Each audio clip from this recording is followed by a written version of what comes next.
terceira e última espécie de prisão cautelar, que é a prisão em flagrante delito.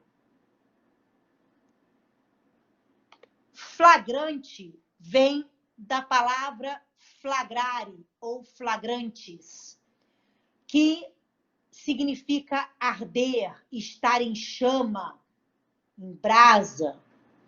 Então, a priori, flagrante é o que está acontecendo. A gente vai ver que o CPP traz algumas espécies de flagrante. Mas o flagrante propriamente dito é algo que está acontecendo, que está em chama, que está ardendo, que vem da expressão em latim flagrare ou flagrantis. Flagrante obrigatório e flagrante facultativo. O artigo 301 do CPP, ele vai trazer essas duas hipóteses. Quando é que a prisão em flagrante é obrigatória, quando é que ela é facultativa? O 301 do CPP diz assim: qualquer um do povo pode, a autoridade policial e seus agentes devem prender quem é encontrado em flagrante delito. Então, o que a gente chama de flagrante facultativo? Aquele feito por qualquer um do povo. O que a gente chama de flagrante obrigatório? O precedido pelo delegado ou seus agentes. Tudo bem?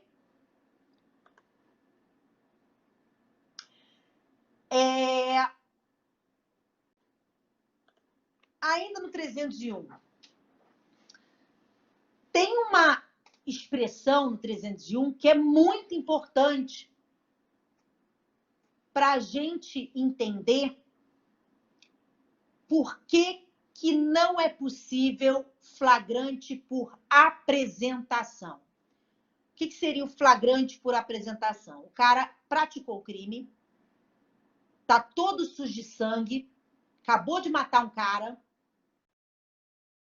assim diz, ó, acabei de matar o cara, tá aqui a faca. O delegado não pode prender ele em flagrante. Isso seria um flagrante por apresentação. Por que não é possível prender alguém que se apresenta para a polícia, mesmo após ter cometido o crime, mesmo estando em situação flagrancial? Por que ele não pode ser preso em flagrante? Olha o 301. O 301 diz que qualquer um do povo pode, a autoridade policial e seus agentes deverão prender quem é encontrado.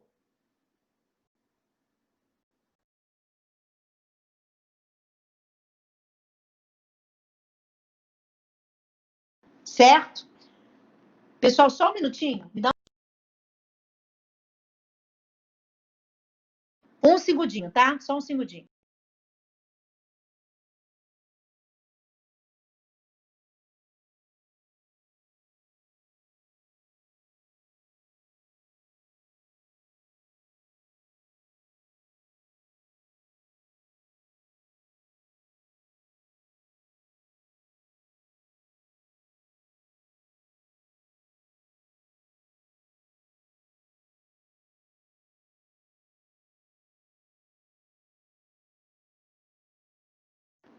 Desculpa, voltei. Então, prosseguindo. Por isso que não é possível flagrante por apresentação. Porque só pode prender em flagrante quem é encontrado. E quando o cara vai até a presença da autoridade policial, ele não foi encontrado. Ele se apresentou. Então, não existe, não há possibilidade do chamado flagrante por apresentação. O que o delegado deve fazer nesse caso em que o cara diz, ó, matei um cara, tá aqui a faca, tô aqui, tô à disposição. Colher o depoimento dele e liberar. E aí, se for a prisão preventivo. Se for necessário, obviamente. Pode ser que não seja.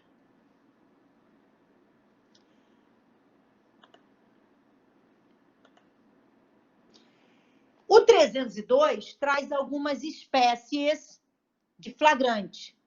Falhou, Robson? Estão me ouvindo bem agora?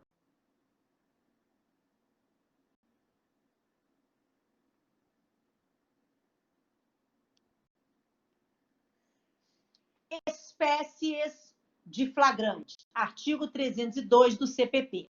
Considera-se em flagrante delito quem? 1. Está cometendo a infração penal. 2. Acaba de cometê-la.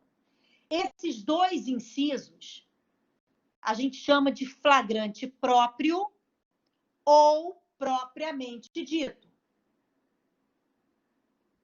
Que é quando o sujeito está cometendo a infração e quando o sujeito acaba de cometer. Então, o cara está estuprando a vítima. Inciso 1. Ele está fechando o fechecler da calça. Inciso 2. Inciso 3.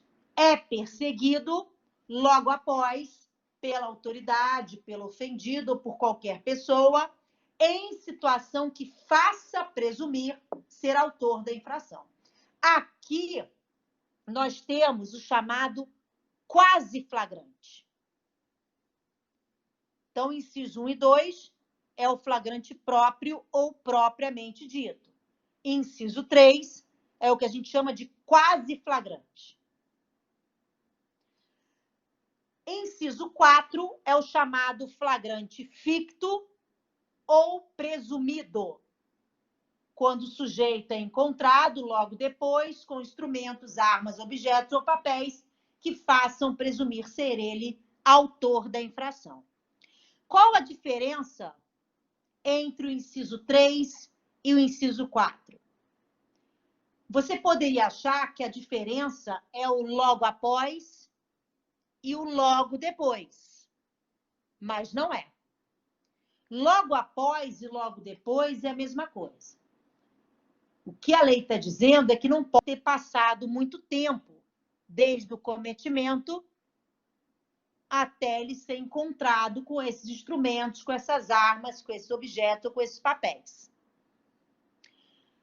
O que difere o inciso 3 do inciso 4 é a perseguição. Se houve perseguição, inciso 3. Se não houve perseguição, inciso 4. Então, vou usar como exemplo o estupro.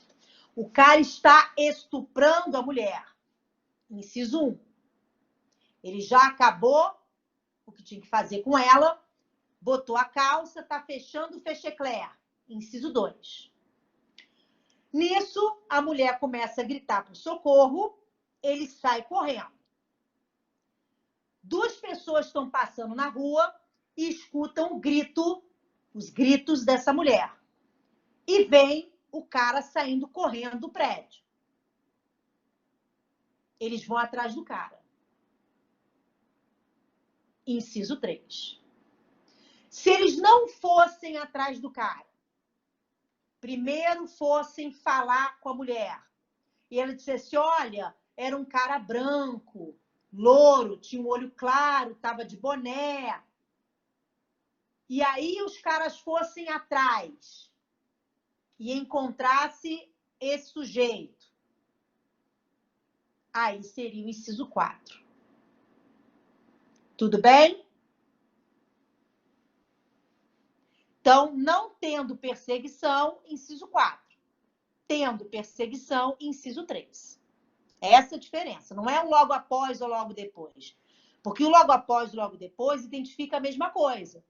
Não pode ter um decurso de tempo tão extenso entre o cometimento do crime e a perseguição e o cara ser encontrado com esses objetos. Ana, e essa história de 24 horas, 48 horas para quebrar o flagrante? A lei não diz nada disso. Nada. Isso é coisa de filme americano, até filme brasileiro, confesso que possa ter alguma coisa nesse sentido. Mas a lei não fala de 24 horas entre o inciso 1 e os incisos 3 e 4. O que a lei fala é logo após e logo depois. E aí essa análise do decurso do tempo, ela vai ter que ser observada no caso concreto. Talvez 24 horas seja suficiente, ou até menos, para quebrar o flagrante. Né? O cara estuprou a vítima, foi embora, 24 horas depois ele foi encontrado com a faca que ele teria usado para ameaçá-la. Talvez 24 horas quebre esse logo depois do inciso 4. Mas não há nada na lei que fala 24 horas, 48 horas. Né? Aquela coisa que a gente vê em novela, em filme americano. Não, olha só, se esconde por 24 horas, que aí não podem mais te prender em flagrante. Não tem nada na lei sobre isso.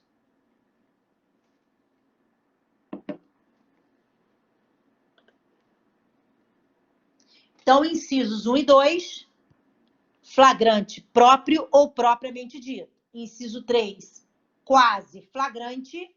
Inciso 4, flagrante ficto ou presumido. Bom, flagrante preparado, o que é isso? Também chamado de flagrante provocado, é quando o criminoso é levado por alguma determinada situação a provocar o crime, sem saber que está sob a vigilância de outras pessoas, seja a autoridade policial ou não. Nesse caso, o flagrante não poderá ser efetivado, pois, de acordo com o artigo 17 do Código Penal, trata-se de um crime impossível. Nós temos uma súmula que fala do flagrante preparado. Eu não coloquei a súmula aí, mas deixa eu ver se eu consigo encontrá-la aqui rapidinho para passar para vocês. Espera aí.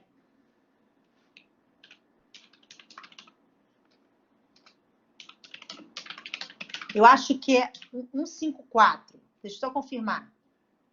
Súmula.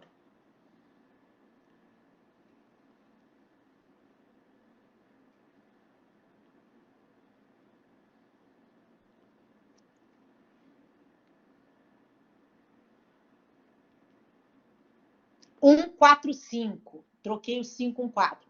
Súmula número 145 do STF. Não há crime quando a preparação do flagrante pela polícia torna impossível a sua consumação. Então, realmente, é crime impossível. Vou dar um exemplo.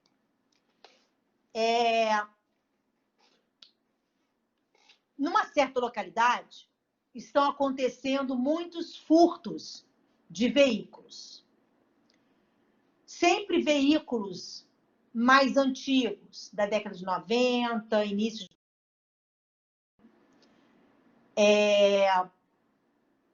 Tem um grupo de pessoas ou alguém agindo numa localidade.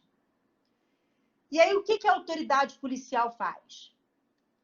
Coloca um carro com esse perfil atrativo para esses criminosos ou para esse criminoso, estaciona esse veículo no lugar onde estão acontecendo esses crimes e fica escondido, aguardando o veículo ser subtraído.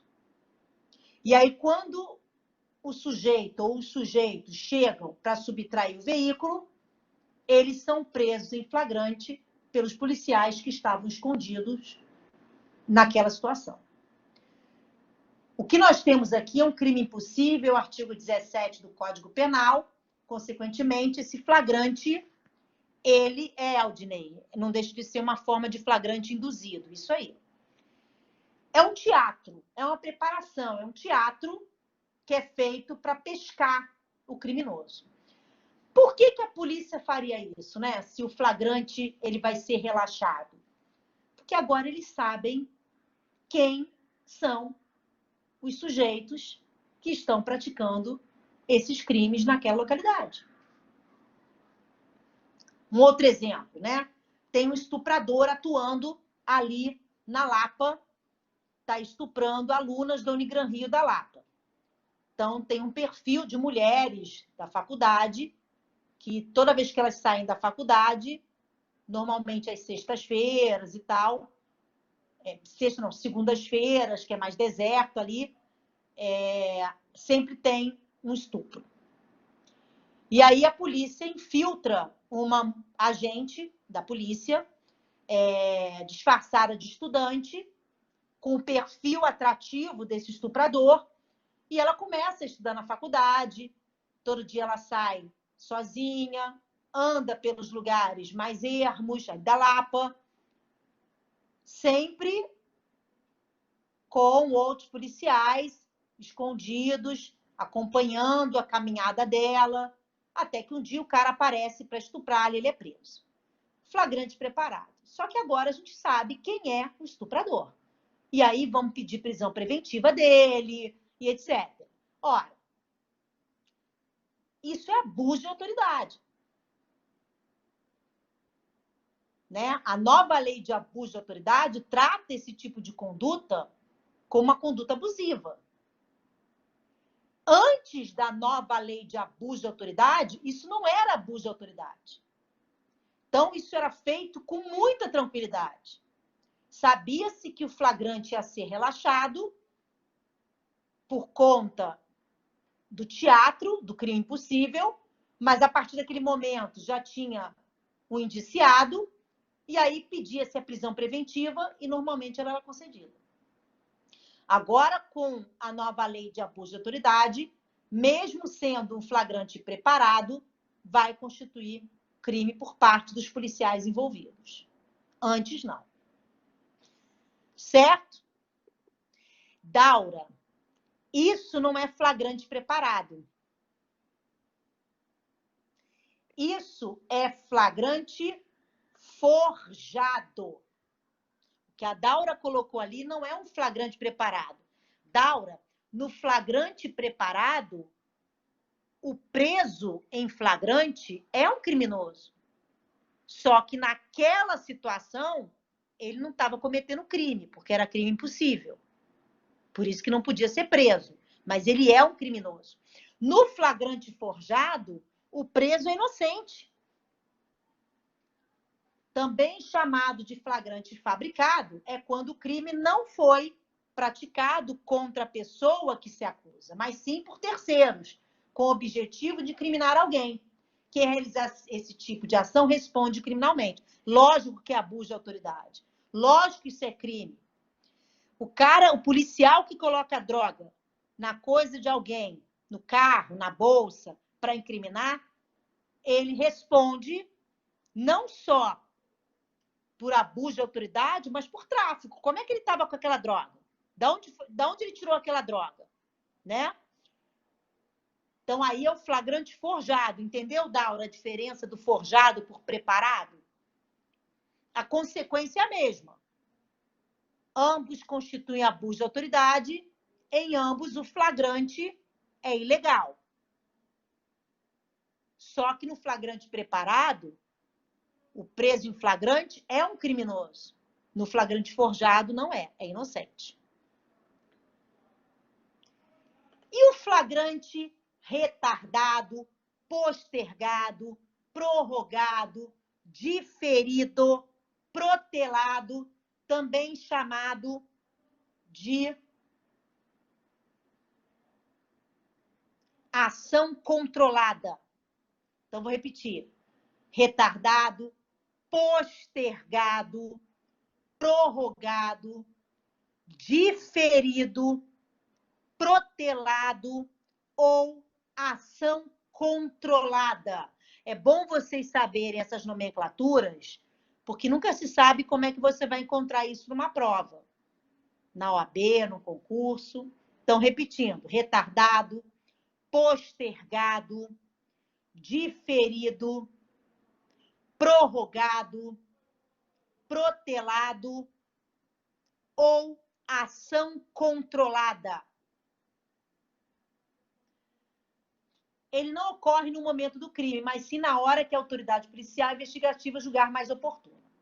O flagrante retardado, a ação controlada, ela é prevista em algumas leis, como, por exemplo, a Lei de Crime Organizado. É a figura do agente infiltrado.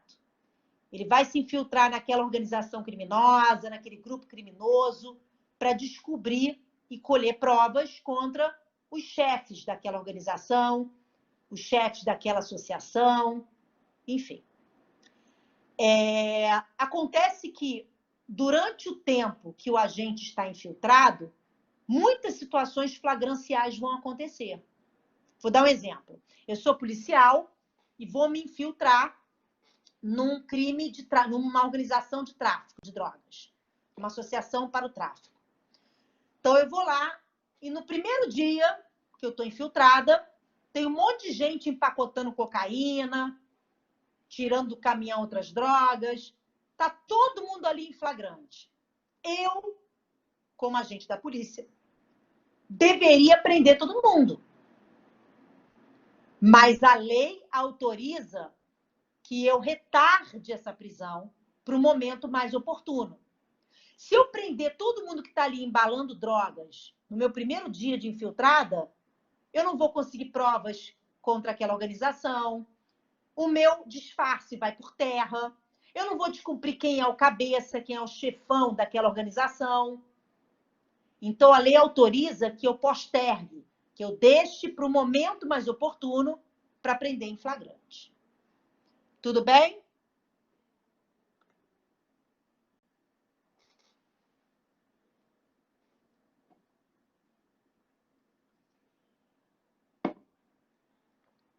Maravilha.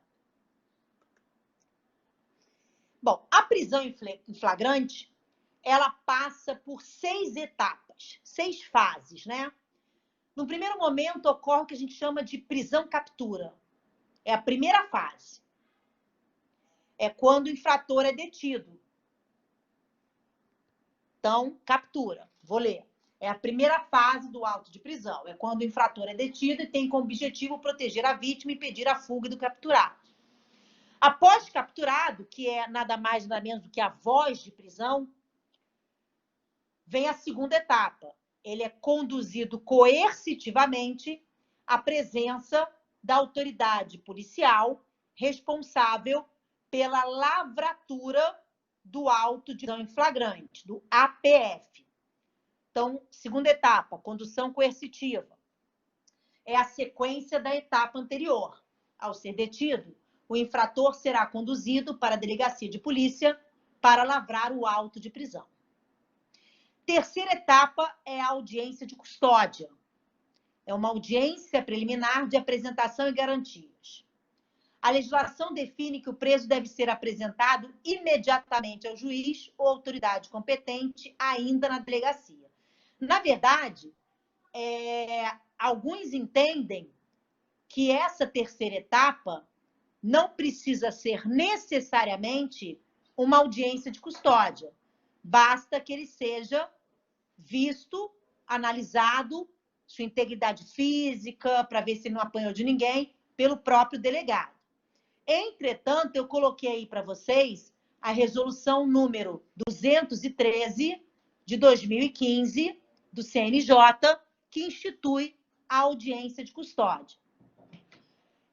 O próprio CPP, eu vou voltar nesse slide, tá? No 310, fala, após receber o auto de prisão em flagrante, no prazo máximo de 24 horas, será realizada a audiência de custódia. Isso não estava antes do pacote anticrime. O pacote anticrime alterou o caput 310 para determinar a audiência de custódia, porque muita gente não faz essa audiência. Tem muitos estados do Brasil que não fazem audiência de custódia. O mais interessante é que, pela resolução 213, a audiência de custódia não é só para prisão, não é só para prisão em flagrante, é para qualquer prisão. Então, a priori, a gente teria que ter audiência de custódia até para prisão preventiva. Mas, enfim. Então, essa etapa número 3 não é necessariamente audiência de custódia. Ela pode ser feita na audiência de custódia, que é quando se observa se a integridade física do preso, se o preso não sofreu nenhum tipo de abuso. A audiência de custódia, ela pode acontecer na etapa 6. Então, ela pode acontecer na etapa 3 ou na etapa 6. Normalmente, e até por força da nova redação do 310, caput, ela vai acontecer na etapa 6. Etapa 4, lavratura do auto de prisão em flagrante. Esse é o momento em que a prisão se corporifica, se materializa. Ela ganha forma. É o delegado que lavra o APF. O que é o APF? Auto de prisão em flagrante. E aí, no auto, para lavrar o auto, ele vai ouvir todos os envolvidos. Não só o preso, mas os condutores, testemunhas da prisão e etc. Lavrado o auto de prisão em flagrante, ele é recolhido ao cárcere e aí vem, efetivamente, a necessidade de comunicar ao juiz em 24 horas sobre a prisão. E aí, normalmente, é nesse momento que acontece a audiência de custódia.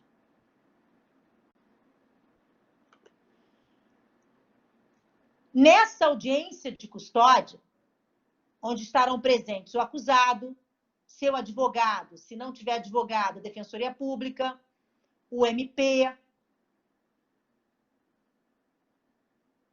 o juiz vai decidir. Se a prisão for ilegal, ele relaxa. Se a prisão for legal, ele pode conceder a liberdade, que pode ser com ou sem fiança, ou converter o flagrante em preventiva, desde que, obviamente, estejam presentes os pressupostos do artigo 312 do CPP. Eu diria até que antes de converter, mesmo presentes os pressupostos, o juiz deve tentar aplicar aquelas medidas do 319. Então, se a prisão em flagrante é ilegal, o juiz relaxa. Se ela é legal, ele pode conceder a liberdade com ou sem fiança, vai depender se o crime é afiançável ou não. Ele pode aplicar as medidas do 319 do CPP e, em último caso, converter o flagrante em preventivo.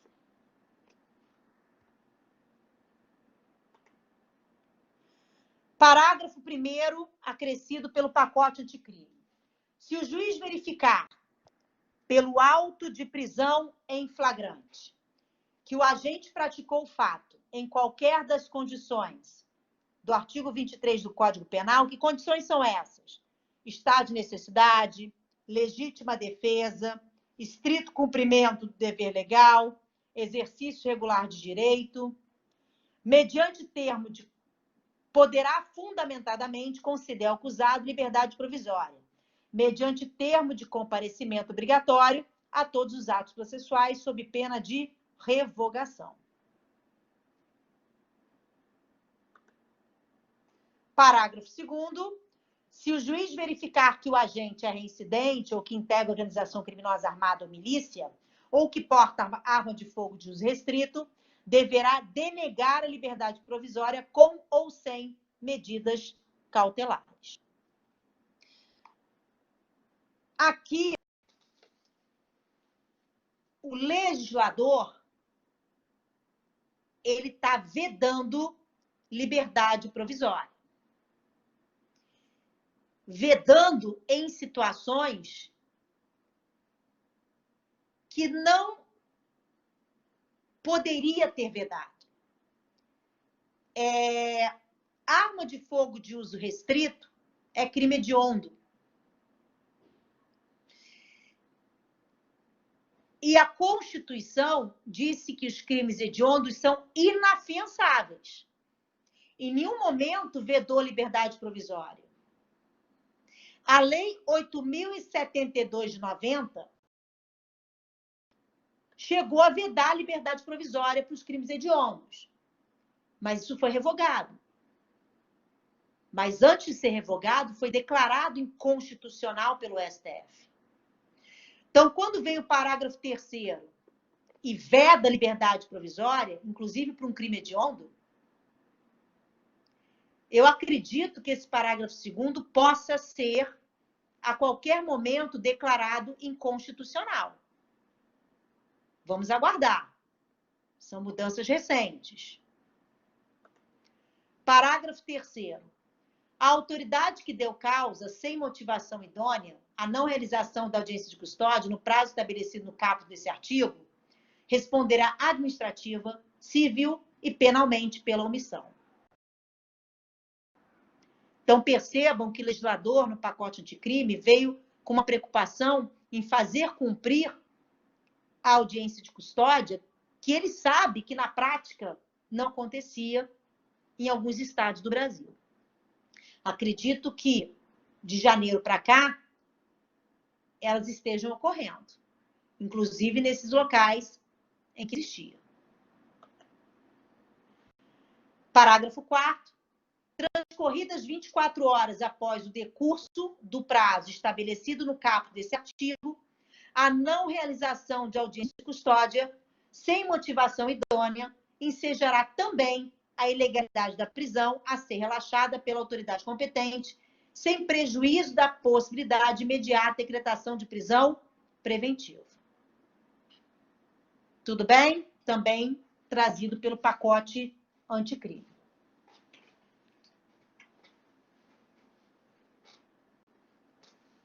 Tudo visando a audiência de custódia, que a gente sabe que em muitos locais não acontecia.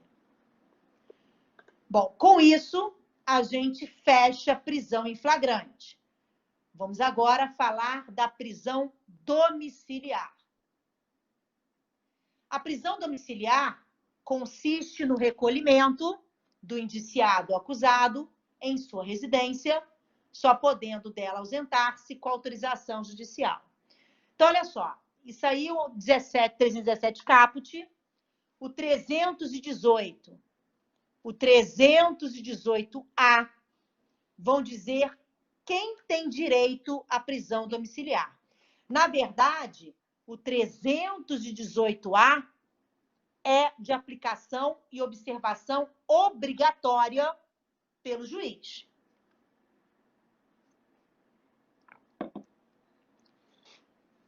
O que é indispensável é que vocês entendam que a prisão domiciliar não é um tipo de prisão. Não é uma quarta espécie de prisão cautelar. Nós só temos hoje 3 prisões cautelares: temporária, em flagrante e a preventiva. A domiciliar não é uma espécie, é uma forma de cumprimento da prisão preventiva ou da prisão temporária. Então, as pessoas do 318 e do 318-A, quando são presas preventivamente ou temporariamente, podem cumprir essa prisão cautelar nos seus domicílios. Certo? A gente ouviu muito falar em prisão domiciliar na época da Adriana Anselmo. Acho que foi o momento que a gente mais falou, ou pelo menos mais ouviu falar de prisão domiciliar nas redes sociais e na mídia. Porque ela conseguiu que a prisão preventiva fosse cumprida em casa, porque ela se enquadrava num dos incisos do artigo 318. E aí muita gente disse que ela estava cumprindo prisão domiciliar porque ela era... porque ela tinha dinheiro, ela devia ter subornado alguém, que absurdo. E as outras mulheres na situação dela, com filhos pequenos também, por que que não tinham, enfim. Acontece que a prisão domiciliar não é automática. Quer dizer, no 318A, ela é automática. Todas as situações do 318A do CPP não é faculdade do juízo. Ele tem que converter não, fazer cumprir a prisão preventiva no domicílio, a prisão temporária no domicílio. Então, na verdade, não é, como eu disse, uma quarta espécie de prisão cautelar, é só uma forma de cumprir a prisão preventiva. Tudo bem? Só que o juiz não tem como adivinhar todas as pessoas que se enquadram nessas hipóteses. Cabe aos advogados, à Defensoria Pública, requerer. Então, se nós temos muitas mulheres que se enquadram no 318 ou no 318A e que estão presas em presídios e não no domicílio, é porque está faltando defensor público, está faltando advogado aí para poder requerer.